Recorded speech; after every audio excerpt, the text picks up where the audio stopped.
Evening as moderator. Many thanks to Mr. Thomas for his service. Finally, a note about structure. We asked for questions from the community for the candidates in advance, and we so appreciate the wonderful questions you all submitted. There were more than 50.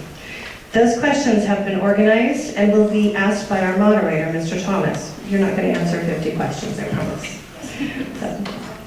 My name is Jo Chavez Lee, and I'm running as a candidate for the District 4 school board position. I am the product of second generation immigrant family. Both my parents, I'm from Los Angeles, and both my parents were able to go to college.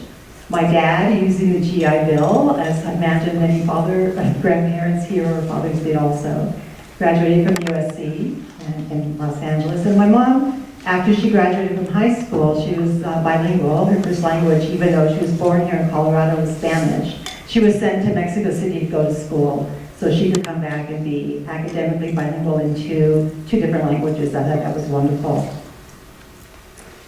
I have been a teacher, a principal, a Jeffco parent, and now I'm a really proud Jeffco grandparent. I believe I have the skills necessary in terms of what I've done with my career to be a really good asset to the Jefferson County School Board. I first got involved with Jefferson County Schools in 1987 when my daughter, Rosa, started kindergarten at Mulholland Elementary School. The t-shirts they wore said, Class of 2000. It was a long time ago now. At that point, I was a single mom with 2 small children. And I learned quickly what a quality education is, as well as how important community connections are with the school in your area or the school you choose your child to go to. I'm a strong believer in public schools. I know that Jeffco has a history of really working to solve problems within each school and providing choices for our parents and kids. Thank you.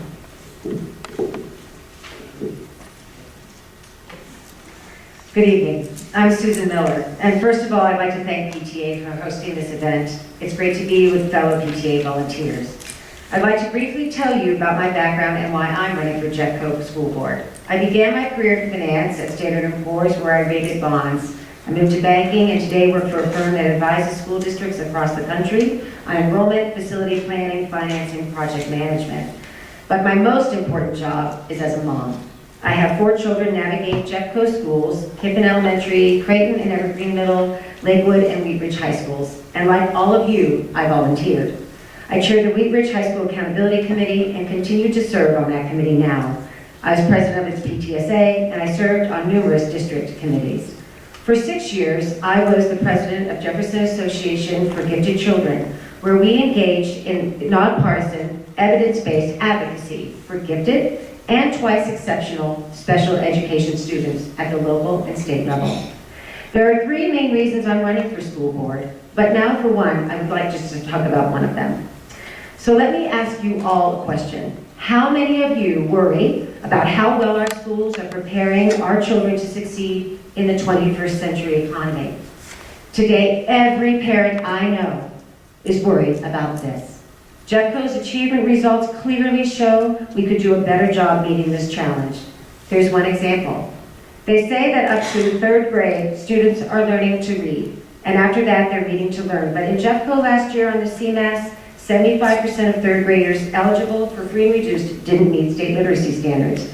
If you can't read well, it's hard to keep up. It's also extremely hard for teachers to change the student task. But we can do better, and I've seen it done right here at Jeffco at Wheat Ridge High School, where about 50% of the students eligible for free and reduced lunch delivered outstanding achievement growth and had innovative career technological programs. So don't tell me it can't be done. If you elect me, I'll have a laser focus on improving achievement results for all kids in the 21st century. Thank you. Question. There remains a lot of confusion from community members regarding funding allocation and budget choices. What ideas do you have for partnering with the district to better engage the community for improved communication and transparency about Jeffco school issues? Mr. Applegate. So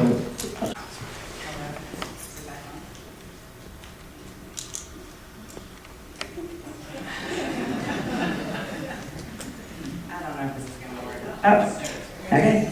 We're going to work together better on the microphone in a second. This is a great question. I have spent the last 20 years of my life working in higher education in a nonprofit organization. And really the sort of core function of my work is around addressing the negative value proposition of higher education and why we should publicly fund and support higher education, what it means for communities. That translates directly into thinking about how we talk to the public, how we talk to folks that have kids in Jeffco schools and the 70-ish% that don't have any affiliation with our schools, about why it's so important that schools educate more than employees. They educate voters, they educate civic leaders, we educate elected officials and volunteers, etc. In order to build community support for public funding, I think we need to share more stories about the narrative of what well-educated and whole-educated children do for our communities when they walk out of our schools, when they graduate.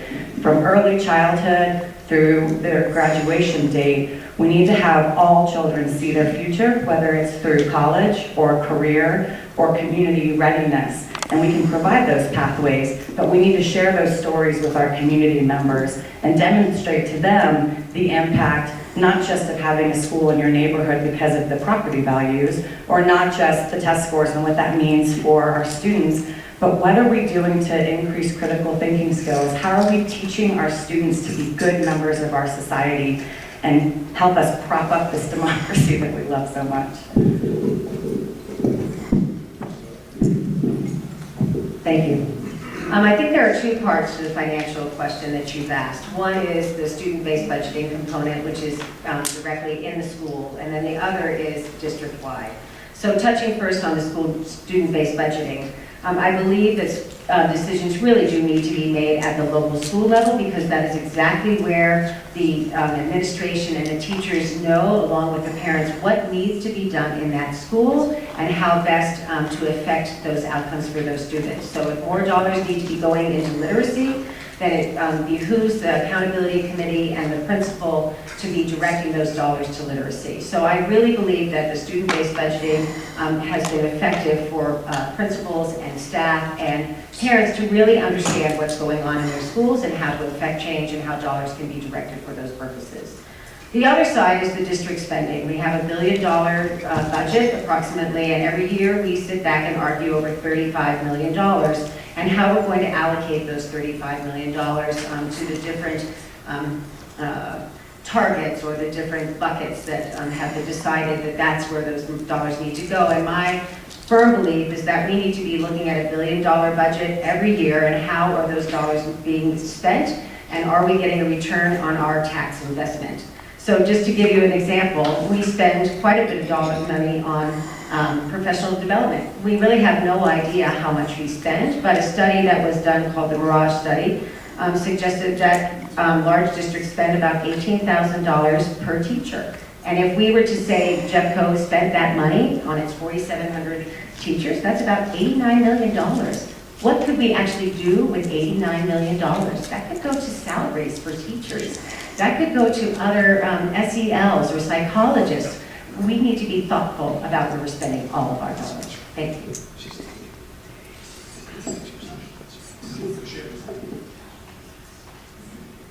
Yes, we do need to be thoughtful, but I do know, being a former teacher as well as principal, that teachers are continuous learners and want to get better at their craft every day. And that's what professional development does for teachers. It makes them better at educating our kids. The way I translate the question is really how is our community getting the message around our budget in Jeffco? It's a huge budget. We know how big the district is. We know how many schools. So I would take it down to really how are each school site, what is being done each school site to make sure that the community understands how that budget affects the kids in the school site itself. For an example, I would, as a principal, really think about doing a lot of outreach into the community, but really taking those budget items and asking for help from central admin around how does this translate to my school? How does it translate to my school? They did it really well. I believe it's still available to look at the bond issue and to find out exactly how it translates to each school, but yet I've asked some principals around that and they're kind of not sure. And I just think that it was such a celebration, that those kind of things need to be uplifted. And so that I think that so that the community members have confidence that we're doing, that we care about each school in our district, and we're doing things to make it better for the kids in each district, each school site. Thank you. For our next question, the order will be Miller, Mrs. Lee, Mr. Applegate, and Ms. Cooley. Question: do you believe education in Colorado has the funding it needs? Ms. Miller. Well, that's the multi-billion-dollar question, isn't it? Right now, we have the challenge before us called the Gordian Knot, which is Gallagher and Tabor, and that certainly has put all of us on pins and needles about really how we go about funding our schools. And the formula is not adequate. We have some districts that are actually very well-to-do that are not paying their share, shall we say, and that there are other districts that are actually at their max on their mill levies and are strapped for finances. So I think we need to be looking at really how we turn around the school finance formula, how we actually allocate resources fairly across all districts, to eliminate the Gordian Knot, as I said, which is the Tabor-Gallagher problem, and have a conversation really about what dollars truly are therefore available, where everybody is sharing those revenues, and then start to talk about what incremental investments need to be made.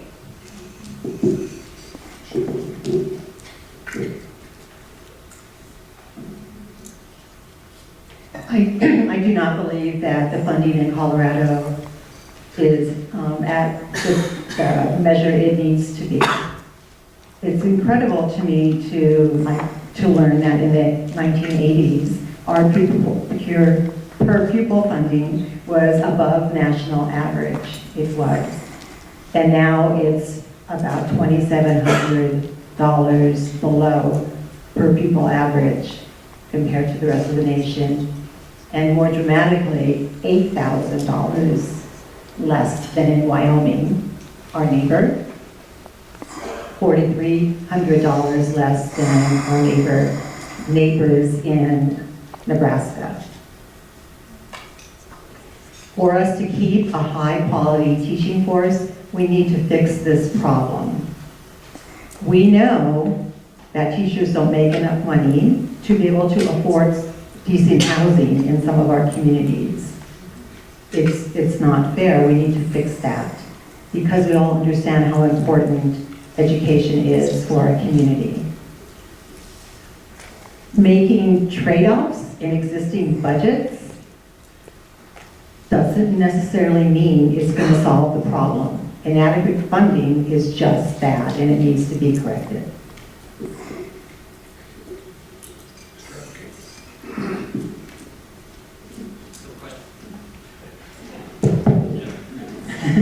So the question was if Colorado is adequately funded, and I mean, honestly, there's never enough money for everything that we want to do. And as a school board member, I can't go out and raise money directly for the schools. I can donate to the PTA, I can work as a PTA person, and I can help out my local school, but it's not like I can go and, force the voters to pass another bond or a bill or a different proposition. So as a board member, what I can do is make smart budgeting decisions, make sure that the teachers are getting adequately compensated when they had to take a pay cut, or not really a pay cut, but a hiatus on raises for 4 years. That sucks, and that wasn't good for them. And making smart budget decisions as a board member is something you can do to make sure something like that doesn't happen again. And with all the economic indicators pointing to another recession, it's looking like even if, more funding might be coming, it might be coming at a slower rate than we were expecting. So as a board member, making those smart budget decisions is what I would be doing and what I would have to do. It's a fear factor. So to me, budgets are a statement of values. When we create a budget, we fund things that are important to us. I think in a state like Colorado that consistently appears on the top of lists nationally for wealth, we should at least hit the median for K-12 education funding. Within a state that consistently appears toward the bottom of the list nationally for per pupil funding and for teacher pay, we should work tirelessly to collaborate with and advocate for or among our elected officials to make the case for why K-12 funding is so critically important for the economic and civic health of our state.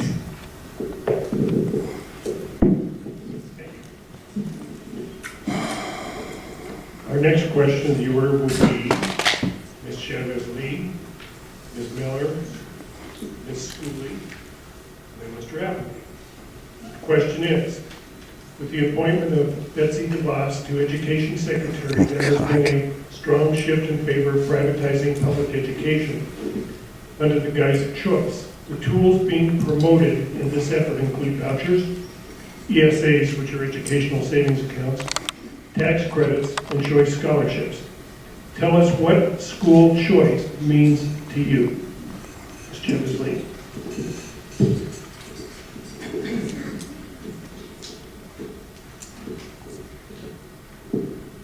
Well, first of all, I want to say that I'm not in favor of vouchers or neo vouchers. We are already, as I stated earlier, underfunded, and to take money away from our school district in that way is, I don't believe it's okay. Definitely, Colorado in the Constitution has states that you cannot use our public funded education monies to, let's say, religious schools, those kind of things. So I think that could happen sometimes with vouchers. So I just think that we need to really focus in on our schools within our district. So we talk about choice. Every parent has a choice in where they're going to send their kids in our district. And those choices are community schools, they are option schools, they are charter schools. I believe that there are tons of different schools in our district that allows parents to make choices to find places that might better fit their child and their educational experience. It's amazing to me that we have that much choice, and when I think about it, we're lucky to live in a school that includes JCOS, Jefferson County Open School. That's where I chose my daughter in. That was the best place for her. We're great to have Patterson International School. You know, that's great. We're great to have the program at Wheat Ridge, the STEM program at Wheat Ridge High School, the dual language program at Foster Elementary, and to have our own Waldorf charter school at Mountain Phoenix. So I believe we have plenty of choices. We can always do better with that. Well, under Colorado law, we are allowed to choice, right? We're allowed to go to those schools that we believe that our children will have the best fit. And in Jefferson County, approximately 40% of our parents choice. They choose to go to their local school. They choose to drive down, as I did, from Genesee to 3 different schools down the mountain. They choose to come from Arvada to Lakewood. They choose to go to charter schools. They choose open schools, as Joan had mentioned. So we have a lot of choice, and that's beneficial. And that is under our state laws. And I support our state laws, and I support parents' right to choose where they want to send their children. And Jefferson County affords us great opportunities in our charter world, in our optional world, as well as in our actual neighborhood schools. And so I am a huge supporter that parents, all 40% of us, continue to have that right. Thanks. School choice, to me, means providing diverse public education opportunities for the various learners that we have in this district. It does not include privatizing public education. Pretty short and sweet. Right on time. So, as a treasurer of the Colorado Military Academy, which is a charter school down in Colorado Springs that I serve on, I understand charter schools, and then I send my kids to neighborhood schools, so I understand neighborhood schools as well. But school choice, can you hear me still? Okay. School choice means letting parents who know their children more than anyone else decide what's best and what's the best type of education for their child. Equity in choice is really what needs to be addressed. It's that some parents that might want to send their kids to a school might not be able to get them there, whether they've got job commitments that they can't work around, things like that. So ultimately, school choice still needs to mean that you have an amazing education no matter where your students end up, whether it's their neighborhood school or a charter school or an option school or any of the other options. Thank you. The order for our next question will be water. Ms. Schooley first, Mr. Appleby, Ms. Miller, Ms. Jefferson. Question is, not every student comes to school with the same background and resources. What strategies would you employ as a board member in partnering with the district and community to ensure equity so all students have the opportunity to reach their full potential? The school. We're just going to wait out talking until it comes on. But it's not. This is a critically important question around educational equity, and I think that there are a whole lot of, there's an exploration that needs to go into this with a lot of stakeholders at the table so that we can figure out how to begin addressing some of the opportunity gaps that exist in our schools. A couple of examples of things that I would love to focus on. One is a focus on early childhood education and the investment in early childhood experiences, how those students then are able to show up when they start kindergarten, first grade, and move through their academic experiences.